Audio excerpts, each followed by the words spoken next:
10 years expired? That's your retirement badge, Grandpa, the officer laughed. But the old man said nothing, just made one quiet call from a corner bench. Not to a friend. Not to the Virginia but to the Pentagon. And in seconds, everyone who mocked him realized, some IDs may fade, but the power behind them never does. Respect isn't asked for. It's remembered. Before we dive into this powerful story, drop a comment and let us know where you're watching from. And don't forget to hit that subscribe button. We've got more real stories coming tomorrow that you won't want to miss. Let's begin. Tuesday mornings at the Brookstone County DMV were as lifeless as the fluorescent lights overhead, buzzing, cold, and indifferent. The line barely moved, and the air was thick with sighs, impatience, and the soft tapping of phone screens.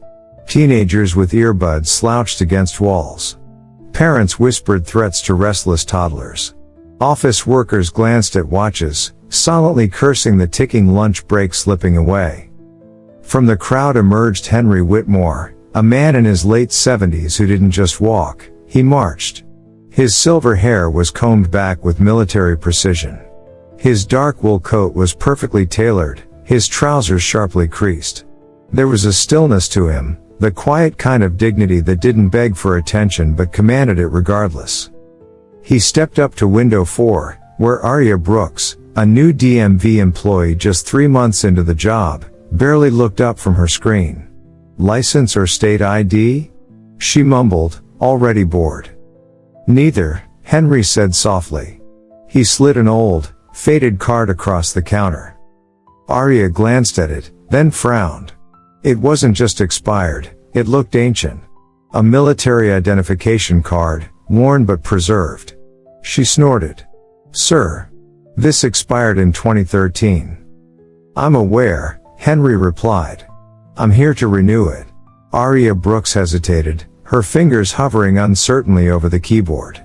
She had never seen an ID like this one. Its markings didn't match any of the examples from her training manual. The card looked real, but too real. Worn edges. A fading signature. A seal she couldn't identify. It didn't feel fake, it felt important. I'll need to get my supervisor, she said, glancing toward the cubicles in the back. Connor Fields, the assistant floor manager, approached with the casual confidence of someone used to handling confusion, not confrontation.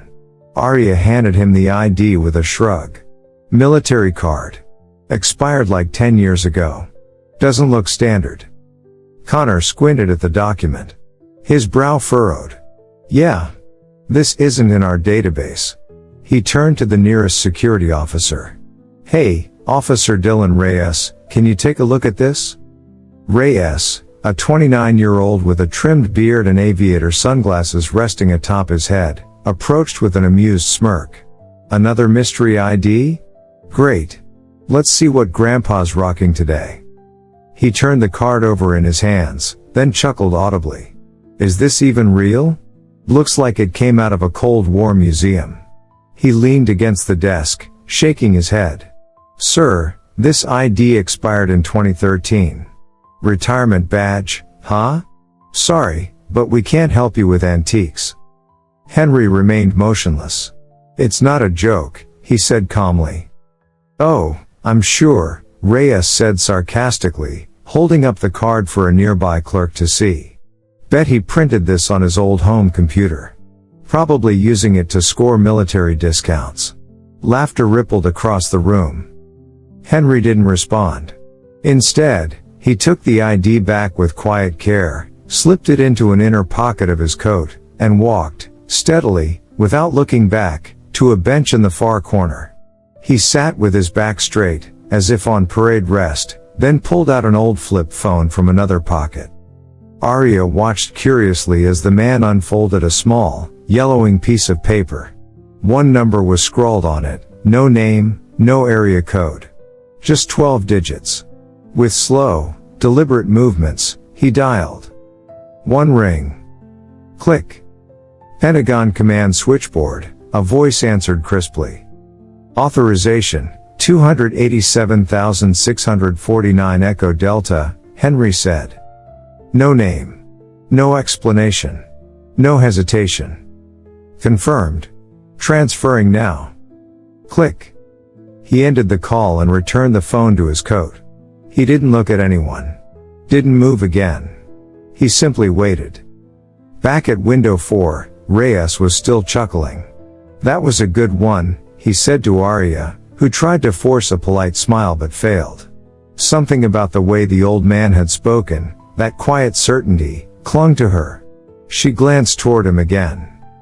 He hadn't budged. 5 minutes passed. Then 10. And then the back office phone rang, the line that never rang. When the secured administrative phone rang in the back office, an unlisted line known only to regional officials, Brenda McAllister, the stern, polished director of the Brookstone DMV branch, answered immediately. "This is McAllister," she said sharply. What followed was a 3-minute, 17-second conversation. No one in the building could hear the voice on the other end, but Brenda's complexion changed by the second, first pale, then flushed, then tense. By the time she hung up, her hand trembled slightly. She bolted out of her office without a word, heels clicking hard against the tile. Her face, usually unreadable, was clouded in something bordering panic. She marched straight through the maze of lines, ignoring customers and clerks alike. Eyes followed her, silence blossoming in her wake. She pointed with laser precision. "You," she snapped, eyes locked on Officer Dylan Reyes. "And you," she barked at Arya. "My office. Now." Gasps. Murmurs. Even the number announcer seemed to pause. As the two were led behind the security door, a sleek black SUV with heavily tinted windows pulled up outside the DMV's glass entrance. 2 men in tailored black suits exited in fluid unison. They wore earpieces. One adjusted his tie. The other scanned the room through the window, making instant assessments. The older of the two entered first. His silver hair was cropped short. His eyes were sharp, assessing. He didn't speak. He didn't need to. He found Henry in seconds. "Colonel Whitmore, sir," he said with measured reverence. "We received your signal." Henry looked up slowly, unsurprised. His voice was low, but carried. "Didn't send one," he replied. "Just reminded someone I'm still alive." The younger agent took position near the entrance, one hand resting just above the concealed bulge beneath his coat. His gaze swept the lobby. Calculating. Protective. Whispers spread. Phones came down from faces. A hush settled over the building like fog. Customers stopped shifting in their chairs. Everyone, instinctively, knew something extraordinary was happening. Behind the security door, muffled arguments echoed, terms like unauthorized access, classified clearance, and Pentagon directive leaked through the thin drywall. Brenda's voice rose, panicked. Dylan's response was a weak protest. Arya said nothing. The door burst open again. Dylan Reyes stumbled out, face pale as ash, sweat glistening at his temple. No cocky grin now. Just dread. "Sir," he began, inching toward Henry, I didn't know." "No," Colonel Whitmore interrupted, rising to his feet, back ramrod straight. "You didn't." Reyes stood frozen, a man hollowed out by realization. The older agent stepped forward and opened a black leather folio. Inside, a renewal authorization, an official apology from the Department of Defense, and sealed orders. "Everything you need, Colonel," he said. Henry didn't open the folder. He didn't glance at the documents. "I'll wait my turn," he said simply. Brenda emerged from her office just in time to hear it. "Sir, we've cleared a private office for you. It's ready now." "I'm number 151, he said, already sitting back down. "You're on 137. "I'll wait." Silence. Then a strange, collective respect filled the air. This wasn't just a man with an ID. This was someone whose authority didn't come from paper, but from the invisible weight of history. The air inside the Brookstone DMV felt different now. Where there had once been chatter, coughing, and the hum of board tension, there was now silence, complete, reverent silence. Officer Dylan Reyes remained standing, stiff and unmoving beside the colonel's bench. He'd trained in crowd control, taken courses into escalation, and once even helped detain a bank fraud suspect. But nothing, absolutely nothing, prepared him for the slow, dawning shame clawing at his gut. He'd mocked a man who didn't just serve, he operated in shadows Reyes couldn't begin to comprehend. Colonel Henry Whitmore wasn't the loud, chest-pounding veteran Reyes had encountered before. No flags. No boasts. No need to be seen. And that, Reyes realized, was what made him terrifyingly real. Across the lobby, Aria Brooks sat in stunned stillness behind window 4. The Reddit post she'd half-typed earlier still glowed faintly on her phone. She looked at the screen, then at the man who'd quietly dismantled everything she assumed about authority. With a trembling thumb, she deleted the post. He had every right to humiliate them, to pull rank, demand privilege, call for punishment. But he hadn't. Instead, he waited in line. He chose patience over power. At that moment, Aria stopped seeing him as a strange old man with an expired card. She saw him for what he was, a legend in plain sight. The young mother in the waiting area clutched her toddler tighter, her eyes fixed on the man in the dark blue coat. Without understanding the full story, she felt something shift inside her, an inherited sense of respect. Her child, unaware, pressed a toy car against her knee, and she whispered, "That man matters." The hush in the room was no longer born of confusion. It was reverence. Even the electronic number board seemed to move more cautiously, flicking softly from 142 to 143. And still, Colonel Whitmore sat. Silent. Unmoved. Watching. Waiting.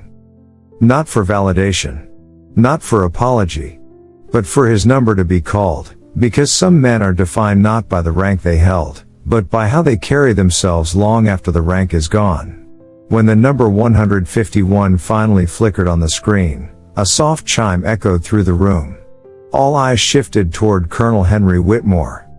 He rose without urgency, coat still buttoned, posture unshaken. The line parted for him instinctively, not out of fear, but out of respect newly earned. People who had ignored him earlier now made space. Even those with earlier numbers stepped aside. He walked to window 3, where a young clerk named Lily Anderson, barely 22 and fresh from training, froze at the sight of the elderly man and the 2 government agents flanking him. Her hands trembled as he gently placed the worn ID in the black folder before her. "I believe everything you need is inside," he said kindly. Lily opened the folder with care, her eyes scanning official Pentagon seals and authorization codes she had only read about in procedure manuals. She looked up at him, stunned. "Yes, sir. I can process this immediately." "No rush," Henry replied. "Just do it right." Behind him, Officer Reyes still stood by the security desk, his face blank, arms hanging uselessly at his sides. Every word the colonel spoke was a silent reprimand. Yet, strangely, it didn't feel like punishment. It felt like a lesson. At the bench where Colonel Whitmore had waited, the second agent remained, observing quietly. Not guarding, witnessing. As if ensuring history remembered this. Once the ID renewal was finalized, Lily handed the card back with both hands, as if returning something sacred. "Thank you for your service," she whispered. Henry nodded once, tucked the card into his inner pocket, and turned to leave. At the security desk, he paused. "Officer." Reyes snapped upright. Henry removed the newly issued ID and held it up for a brief moment, just long enough for the security officer to see the insignia clearly. "Next time you see this badge," he said softly, "stand. Or step aside. No anger. No need for it." Then he walked out, steady, precise. The 2 agents flanked him as the doors opened to the bright daylight outside, the SUV idling at the curb like it had always been waiting. A hush remained long after he'd gone. But so did something else, a subtle shift in how the room felt. As if the walls themselves had absorbed a measure of dignity, and refused to let it go. Officer Dylan Reyes didn't sleep that night. He kept replaying the moment Colonel Whitmore had paused beside his desk, the calm authority in his voice, the weight behind his words. Not anger. Not shame. Just truth. The badge had been real. But the lesson? It cut deeper than anything found in a training manual. The next morning, Reyes arrived early. He polished his boots. He trimmed his beard. For the first time in years, he stood at the security post not with swagger, but with purpose. Every military ID that came through the door received a respectful nod. Some he didn't understand, most he couldn't verify, but none were dismissed. Aria Brooks, too, had changed. The Reddit post she nearly published had haunted her. Not just because it could have cost her job, but because it would have betrayed a moment too sacred to exploit.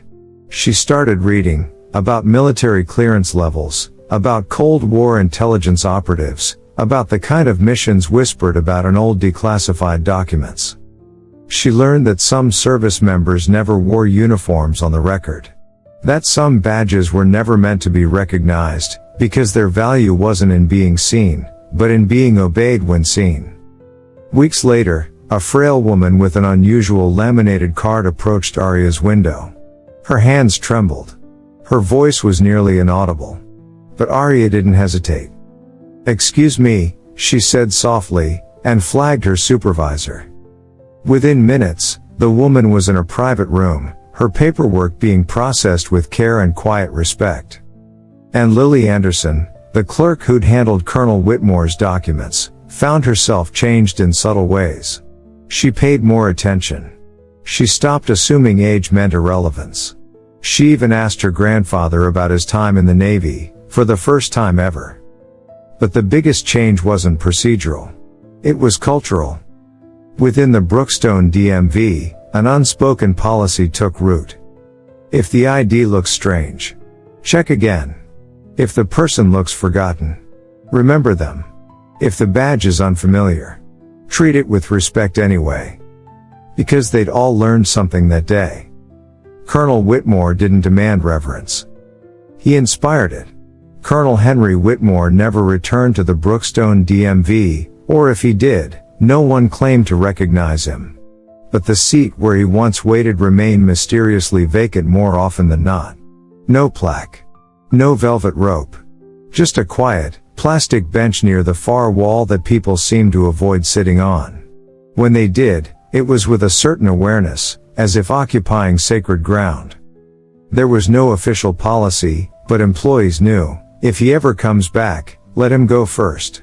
Not because he asked for it, but because now, they understood, he never needed to. Weeks turned into months. The story, captured by a young mother on her phone, traveled far beyond Brookstone.